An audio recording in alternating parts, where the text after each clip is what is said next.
Hey, so today I'll be reacting to a video of a woman who was doing some Facebook dating and it went terribly wrong. A woman who narrowly escaped a man prosecutors call a serial attacker is breaking her silence to warn others about dating app dangers. She was held captive, stabbed in the throat, and forced to drive her alleged attacker through the streets of Detroit until she found a split second to run.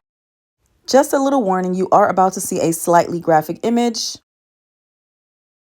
But the horror doesn't end with her. Investigators say this man has two other victims. 7 News Detroit reporter Ruta Alcenaida sat down with Jakayla, who's now exposing a terrifying pattern and showing us the scars she wants no other women to bear. I just really was thinking, like, that I'm glad that I made it out alive. Because my mother, what he would have did with my body if I didn't make it out that night. As soon as she said this, I knew exactly what she meant. Oh my goodness. All right, let's continue. 27-year-old Jakayla Archie says it was one of the darkest days of her life. And it was just so scary for me. And then I felt like I was just alone. Last year around the holidays, Archie decided to give Facebook dating a try and match with 31-year-old Detroit resident Danielle Darren Sandridge Jones. After chatting online for about a month, she says they started going out and met up a few times at his home on Elmdale Street in Detroit. Listen to music, watch movies and stuff like that, just casual dating. Well, she said they dated online for about 1 month. They started going out and then they met up at his house a few times. It was already going too fast. It was being rushed. Then last month they met up again, but she says this time Sandridge Jones was irate for reasons unknown to her. See, this is when he took off his mask. That's why he was rushing everything. He was hiding something. Now you're about to find out what it is. That's when he ran and he went to go get the knife and he stabbed me in my throat and he cut me and then he told me, I'll kill. Can y'all even imagine this? I would have been so terrified in this moment. Like, I don't know how I would have made it. The Wayne County Prosecutor's Office says Archie was stabbed multiple times and then was allegedly forced to drive the suspect around to multiple locations.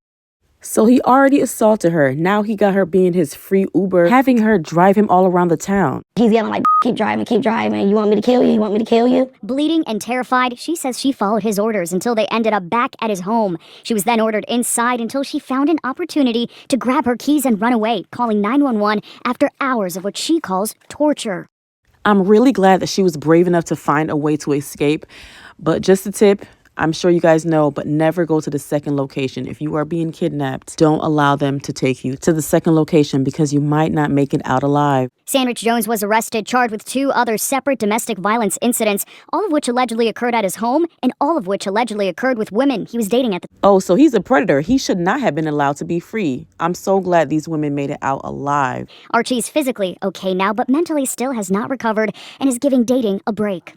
I feel you on that, girl. Sometimes it's good to take a break from dating, heal, get to know yourself, love on yourself, so you won't put yourself in a situation where you're lowering your standards and being vulnerable to predators. But she hopes her story reminds women to stay vigilant and speak up. I don't want no one to feel that it's embarrassing to go through domestic violence or, don't be embarrassed about anything, it happens.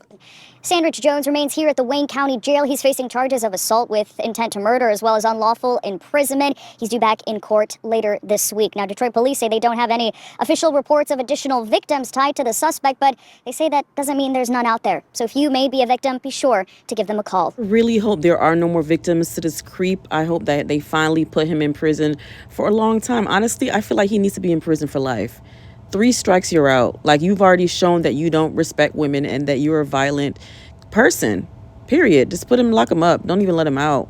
What do you think? Let's chat in the comments.